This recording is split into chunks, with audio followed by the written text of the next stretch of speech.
multiplexer in VHDL on the Basys 3 FPGA board as the previous video, but in this video we will do it with the if statement.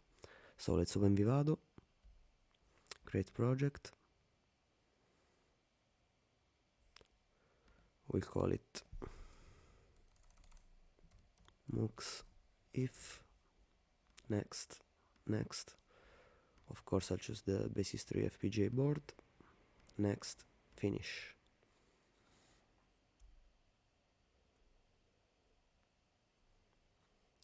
So let's change the target language from Verilog to VHDL.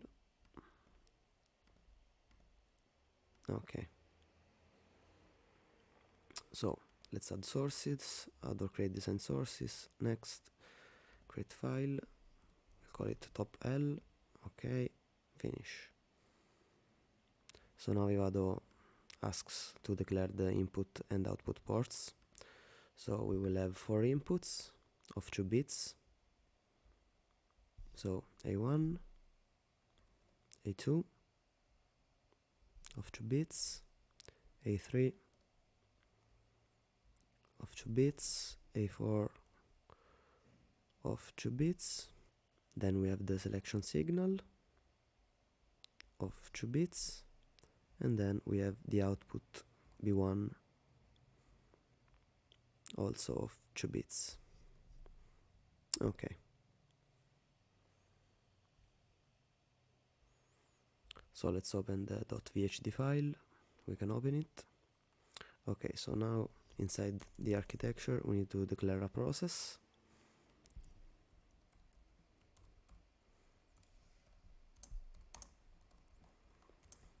So in the sensitivity list we need to put all the input signals.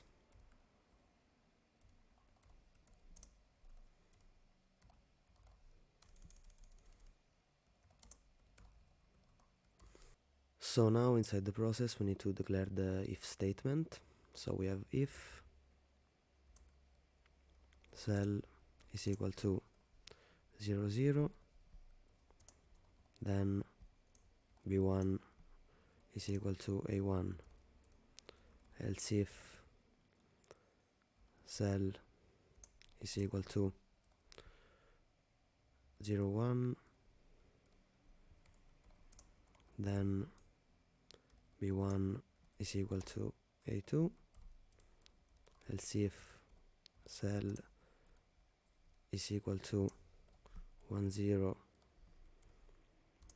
then B1 is equal to A3,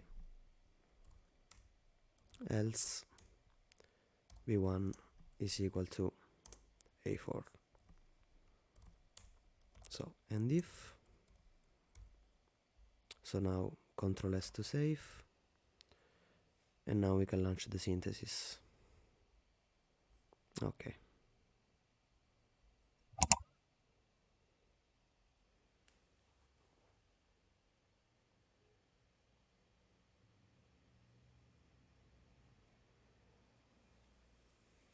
Okay, so the synthesis has finished. We can open the synthesized design. Okay.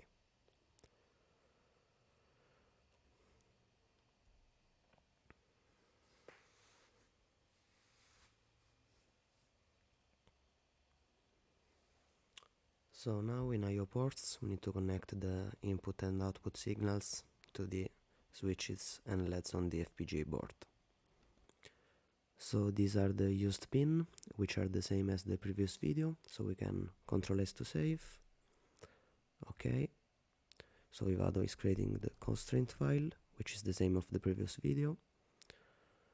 And so now we can generate the bitstream, and of course Vivado will relaunch the synthesis, so we can close the synthesized design.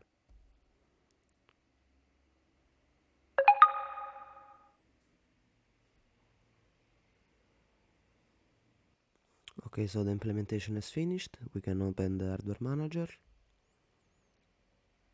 Okay, so now we can turn on the FPGA board. So open target, auto connect.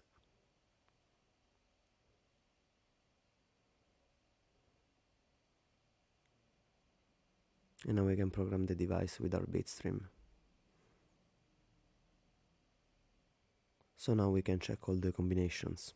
So right now the selection signal is 0, 0, so the output follows A1. So when the first bit of the selection signal is high, the output follows the A2. When the second bit of the selection signal is high, the output follows A3. And when both the switches of the selection signal are high, the output follows A4. So the functioning is the same as the previous video, but in this video the multiplexer was done with the if statement. So thank you guys for watching this video. Please remember to leave a like, subscribe and follow me on Facebook and on Instagram. See you in the next video.